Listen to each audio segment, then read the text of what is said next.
जुड़ने के लिए शुक्रिया। और आज हम बात करने जा रहे हैं आरटीआई कानून के बारे में, राइट टू इन्फॉर्मेशन। तो इसके पहले कि हम कानून के बारे में बात करें, मैं आपको थोड़ा कानून के बारे में बैकग्राउंड देना चाहूँगा, थोड़ी हिस्ट्री बताना चाहूँगा कि ये कानून आया कैसे। तो देखिए, एक संस्था थी, है मजदूर किसान शक्ति संगठन, जो राजस्थान में काम करती है, किसानों के साथ काम करती है और सरकारी स्कीमों के बारे में जानकारी देने में काम करती है। तो एमकेएसएस ने ये काम शुरू किया था कि वो किसानों के साथ जन सुनवाई करते थे, जिसमें किसानों को और सरकारी ऑफिसर्स को एक साथ बुला के उनको गवर्नमेंट स्कीम्स की और गवर्नमेंट डिपार्टमेंट्स की जानकारी दिया करते थे। तो उन्होंने ये देखा कि कोई भी तरीके का की सूचना सरकारी डिपार्टमेंट्स के पास होना और उनसे लेने में काफ़ी कठिनाई होती थी। किसी भी तरह की सूचना वो ढूंढते थे तो मिलने में बहुत मुश्किल होती थी।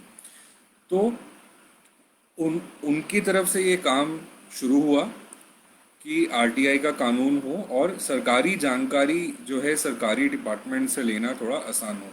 तो वहाँ से एमकेएसएस ने जो राजस्थान में काम किया, वहाँ से आरटीआई की बात शुरू हुई। और सूचना और आरटीआई के लिए तमाम एमकेएसएस के अलावा तमाम संगठनों की लंबी लड़ाई के बाद यूपीए 1 की सरकार ने सूचना के अधिकार को हरी झंडी दिखाई थी। 2005 में इस कानून को लागू कर दिया गया था। आरटीआई के तहत कोई भी भारतीय नागरिक राज्य सरकार और केंद्र सरकार के संस्थानों से जानकारी हासिल कर सकता है। अब इसके पहले कि हम इस चीज़ पे जाएं कि आरटीआई का आवेदन कैसे फाइल करें, हम ये बात करते हैं कि आरटीआई से आपको क्या फ़ायदे हो सकते हैं। इससे आम लोगों को कई तरीके के लाभ प्राप्त होते हैं और व्यवस्था तंत्र में पारदर्शिता आती है। यहाँ पर इसके कुछ विशेष लाभों के बारे में हम आपको बताने जा रहे हैं। सबसे पहला, ये आम नागरिकों के अधिकारों की रक्षा और नागरिकों को सशक्त करता है। दूसरा, इस कानून का सदुपयोग करके सरकारी संस्थानों से कई तरह के तथ्य संबंधित जानकारियां प्राप्त की जा सकती हैं। इसके अलावा कोई व्यक्ति इस कानून का अधीन राय नहीं मांग सकता है। इस योजना के अधीन व्यक्ति ये सब जानकारी प्राप्त कर सकता है जो उसकी निजी जिंदगी में ज़रूरी है, जैसे कि पासपोर्ट, प्रोविडेंट फंड संबंधित जानकारी, टैक्स रिफंड संबंधित जानकारी, पेंशन संबंधित जानकारी इत्यादि। इस कानून का प्रयोग करके लोग भ्रष्टाचार की शिकायत, बिजली पानी संबंधी समस्या, सड़कों की मरम्मत के फंड आदि संबंधित जानकारियां प्राप्त कर सकते हैं।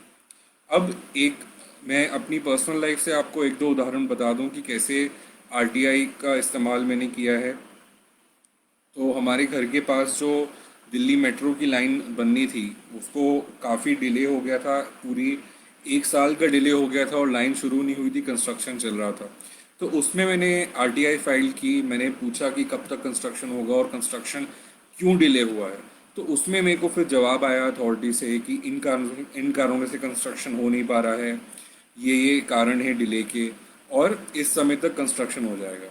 उसी तरीके से जब मेरे पिताजी का देहांत हुआ था तो उनका जो पीएफ का पैसा था, वो पीएफ का पैसा अथॉरिटी से निकालने में मुझे काफ़ी मुश्किल हो रही थी।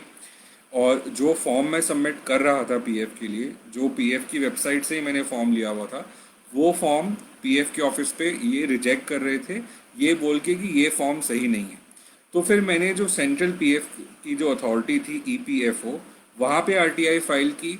वहाँ मैंने पूछा कि आप बताइए कि पीएफ विड्रॉ करने के लिए कौन सा फॉर्म सही है। उन्होंने फिर उस आरटीआई में मुझे वही फॉर्म जो मैं सबमिट कर रहा था, वही फॉर्म दिया। फिर मैं उस आरटीआई रिप्लाई के साथ गया पीएफ ऑफिस में, तो फिर वो मेरे एप्लीकेशन को मना नहीं कर सकते थे, क्योंकि आरटीआई के थ्रू मैं उन्हीं के हेड ऑफिस से जानकारी ले आया था कि इस तरीके से ही इस फॉर्म से सबमिट करना है। उसी तरीके से मेरे घर के आसपास एक सड़क थी जिसका मरम्मत नहीं हो रहा था, तो उसके बारे में मैंने आरटीआई फाइल की थी लोकल अथॉरिटी में कि भाई ये सड़क किसके अंडर आती है और इस सड़क की मरम्मत करने की रिस्पॉन्सिबिलिटी किसकी है और उसका काम कब होगा। तो उसमें जवाब आया। उसके बाद अथॉरिटी के बारे में पता चला, तो फिर उस अथॉरिटी को हमने एप्लीकेशन की।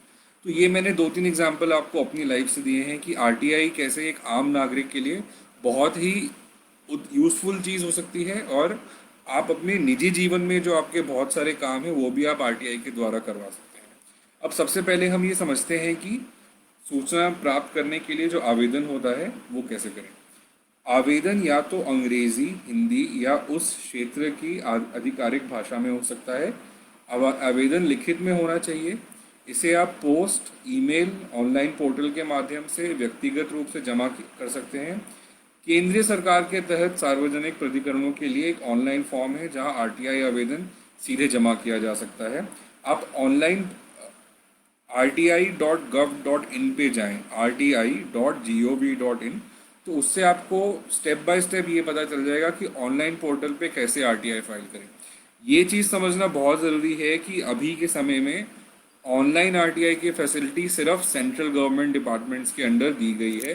स्टेट गवर्नमेंट्स के लिए से अगर आपको जानकारी चाहिए, राज्य सरकार से जानकारी चाहिए, तो उसके लिए आपको लिखित आरटीआई ही फाइल करना होगा। खैर कुछ स्टेट्स में ऑनलाइन पोर्टल बने हैं, बट ज़्यादातर ऑनलाइन आरटीआई का जो पोर्टल है rti.gov.in, उससे आप सेंट्रल गवर्नमेंट के डिपार्टमेंट्स पे ही आरटीआई डाल सकते हैं।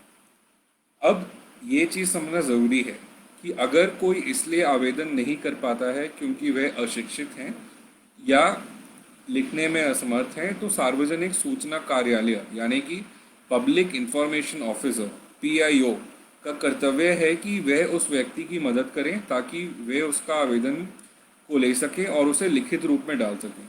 यदि आवेदन गलती से किसी गलत प्राधिकारी को भेजा जाता है तो पीआईओ जिसे ये आवेदन मिलता है उसका ये कर्तव्य है कि उस आवेदन को 5 दिनों के अंदर सही प्राधिकारी को भेज दें। अब हम समझते हैं आवेदन शुल्क, आरटीआई फीस की फीस कितनी देनी पड़ती है आरटीआई के लिए। केंद्र और राज्यों के लिए अलग अलग होता है आवेदन शुल्क। केंद्र सरकार के सार्वजनिक प्राधिकरणों के लिए ये 10 रुपये है। तो आप किसी भी केंद्रीय सरकार के डिपार्टमेंट में आरटीआई फाइल करेंगे तो उसकी फीस 10 रुपये रहेगी। राज्य सरकारों के सार्वजनिक प्राधिकरणों के लिए कृपया आपको हर स्टेट के आरटीआई रूल्स अलग होते हैं और दो चीज़ें आपको हर अपने स्टेट के आरटीआई रूल्स में देखनी होंगी कि एक तो शुल्क कितनी है यानी कि फीस कितनी है, और दूसरी बात उसे पे किस तरीके से करना है। जैसे काफ़ी स्टेट्स में ऐसा है कि आपको 5 रुपये का या 10 रुपये का स्टैम्प पेपर लगाना है, कुछ स्टेट्स में डिमांड ड्राफ्ट बनानी है, तो उस तरीके से हर स्टेट में अलग अलग रूल्स हैं। आवेदन शुल्क के अलावा सूचना मिलने के लिए का भी एक शुल्क हो सकता है, जो जैसे कि अगर आपने कोई इन्फॉर्मेशन मांगी है जिसके डॉक्यूमेंट्स बहुत ज़्यादा हैं या उसको फोटोकॉपी करने का कॉस्ट ज़्यादा है या सीडी के फॉर्म में आपको डिजिटल जानकारी दी जा रही है, तो उस सब का आपको फीस अलग से भरना पड़ेगा। केंद्र सरकार के सार्वजनिक प्राधिकरणों पर लागू शुल्क के लिए आप आरटीआई नियम 2012 को देख लें और राज्य में जो अलग अलग शुल्क हैं उसके लिए आपको राज्य के नियम देखने पड़ेंगे। पीआईओ आपको सूचना के लिए अधिक अधिक शुल्क का भुगतान करने के लिए कह सकता है, लेकिन उन्हें सही तरीके के माध्यम से अधिक शुल्क के भुगतान को उचित ठहराना होगा। बढ़े हुए शुल्क की मांग और उसके भुगतान किए जाने की अवधि है 30 दिन और उस 30 दिन का समय आपके पास होगा बढ़े हुए शुल्क को जमा करने का, जिसके अंदर मूल रूप से मांगी हुई सूचना आपको मिली जानी चाहिए। अब हम देखते हैं कि एप्लीकेशन का समय कितना होता है। पीआईओ को आवेदित सूचना प्रदान करने के लिए 30 दिन लग सकते हैं। यदि आवेदन एपीआईओ यानी कि असिस्टेंट पीआईओ को किया जाता है तो सूचना 35 दिन के अंदर ज़रूर प्रदान कर दी जानी चाहिए, यानी कि 35 डेज। अगर किसी आवेदित सूचना के चलते किसी व्यक्ति के जीवन पर गंभीर परिणाम हो सकता है और इसकी तत्काल आवश्यकता है तो पीआईओ को आवेदन सूचना 48 घंटों के अंदर ही दे देनी चाहिए। इस कानून के तहत पीआईओ कुछ आवेदनों का उत्तर देने से इनकार कर सकता है। इस अधिनियम से कौन सी सूचना की छूट दी गई है ये जानने के लिए आप अधिनियम की धारा 8 और 9 को पढ़ें। खैर उसके बारे में भी हम अभी आगे बात करेंगे कि कौन सी जानकारी है जो पीआईओ आपको देने से मना कर सकते हैं। अगर आवेदित सूचना 30-35 दिनों के भीतर नहीं दी जाती है तो आपको ये मान लेना होगा कि पीआईओ ने आपकी आवेदन सूचना को देने से इनकार कर दिया है। इसके लिए पीआईओ सूचना के लिए आवेदन शुल्क के अलावा कुछ भी चार्ज नहीं कर सकते हैं और उन्हें आपको जवाब में बताना भी होगा कि आपको वो सूचना नहीं दे पा रहे हैं। अगर आप पीआईओ के काम से खुश नहीं हैं तो आप पीआईओ की शिकायत भी कर सकते हैं, उसके बारे में हम समझते हैं। यदि आपको पीआईओ ने आपके आरटीआई आवेदन को जिस तरीके से हैंडल किया है उसके बारे में आपको शिकायत करनी है, तो आप इस अधिनियम के तहत स्थापित केंद्रीय सूचना आयोग यानी कि सेंट्रल इंफॉर्मेशन कमीशन या राज्य सूचना आयोग यानी कि स्टेट इंफॉर्मेशन कमीशन से संपर्क कर सकते हैं। इस अधिनियम के तहत यह उनका कर्तव्य है कि वो आपकी शिकायत के बारे में पूछताछ करें। आप शिकायत आप शिकायत कुछ परिस्थितियों में कर सकते हैं, वो परिस्थिति मैं आपको बता रहा हूँ। जब सार्वजनिक प्राधिकरण यानी कि जिसको आपने आरटीआई फाइल की है, उन्होंने पीआईओ ही अपॉइंट नहीं किया है।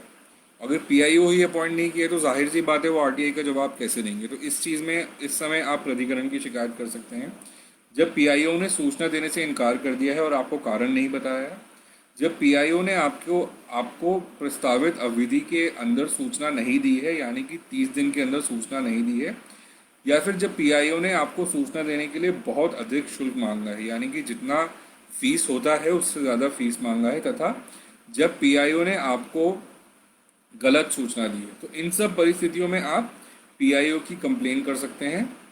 और अगर आयोग यानी कि सेंट्रल कमीशन या स्टेट कमीशन ऐसा मानता है कि शिकायत का आधार उचित है, तो वह इस मामले में जांच शुरू करेंगे।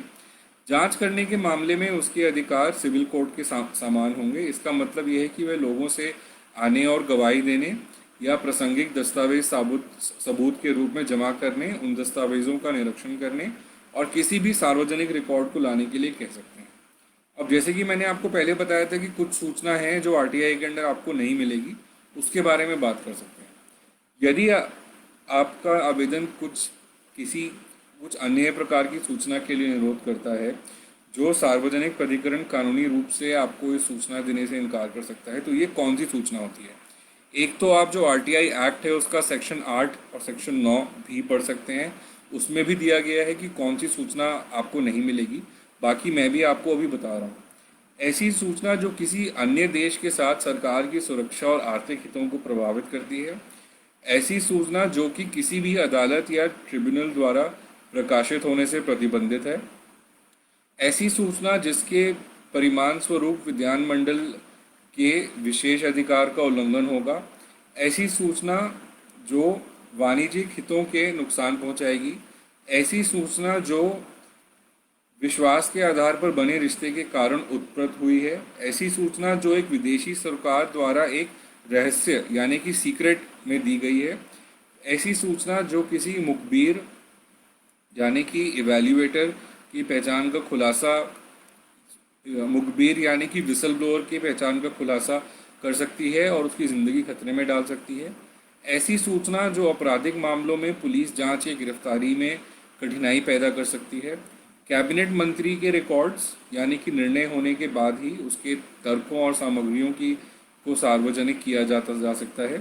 व्यक्तिगत सूचना यानी कि अगर किसी की निजी ज़िंदगी के बारे में, आप किसी ऑफिसर की पर्सनल लाइफ के बारे में अगर आप पता करते हैं तो इसका खुलासा आरटीआई के अंडर नहीं हो सकता है। अगर सूचना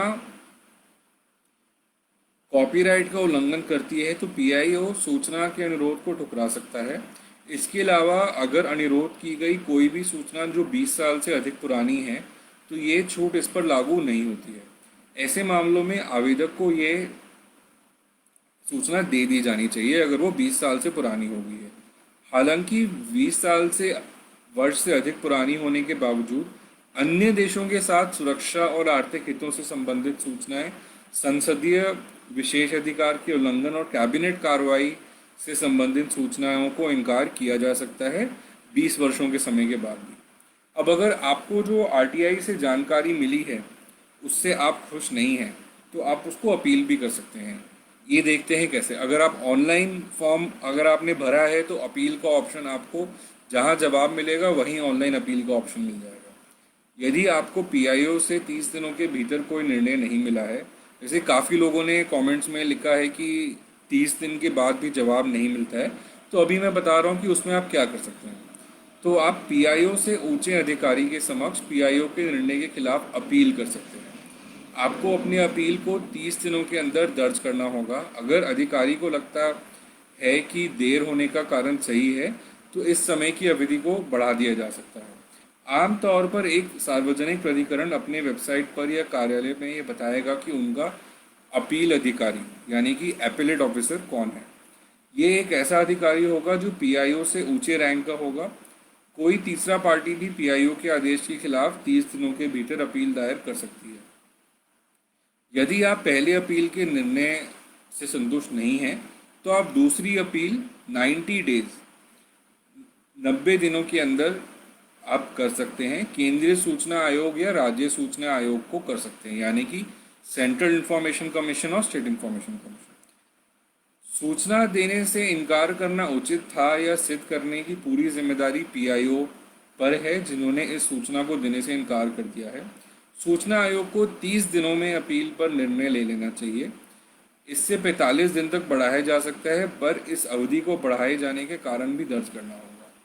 अपील पर निर्णय लेने के लिए सूचना आयोग उस सार्वजनिक प्राधिकरण से ये मांग कर सकता है कि वह ये बताएं कि सूचना को एक विशेष तरीके से दें, एक पीआईओ को नियुक्त करें, वो सूचना को प्रकाशित करें, अपने दस्तावेजों को सही ढंग से रखें, अपने अधिकारियों के लिए प्रशिक्षण कार्यक्रम का आयोजित करें ताकि वो समझें कि आरटीआई में जवाब कैसे दिया जाए, एक वार्षिक रिपोर्ट दायर करें कि उन्होंने आरटीआई में कितने जवाब दिए हैं और कैसे जवाब दिए हैं, और किसी भी शिकायतकर्ता को मुआवजा दें। तो आज जैसे कि हमने बात की दोस्तों कि केंद्रीय और की सबसे पहले आरटीआई के अपनी निजी ज़िंदगी में क्या फ़ायदे हो सकते हैं, आप किस तरह की जानकारी आरटीआई से ले सकते हैं, आरटीआई कैसे फाइल करें, अपील कैसे करें और कौन सी जानकारी आरटीआई से नहीं मिल सकती है, उसके बारे में भी हमने आज बात की है। इसके अलावा आपको आरटीआई के बारे में अगर और पढ़ना है और जानना है तो हमारी वेबसाइट न्याया.org NYAAY.org पे हमने इसकी आरटीआई की हिंदी में बहुत ही आसान भाषा में कानूनी व्याख्या की हुई है, उसको पढ़ें। और भी इस तरीके की कानूनी जानकारी हिंदी में आसानी से समझने के लिए आप न्याय वेबसाइट का इस्तेमाल करें। और अगले हफ्ते हम फिर से एक फेसबुक लाइव करेंगे और इसी तरीके की जानकारी आपको देने की कोशिश करेंगे। आज हमारे साथ जुड़ने के लिए शुक्रिया। नमस्ते।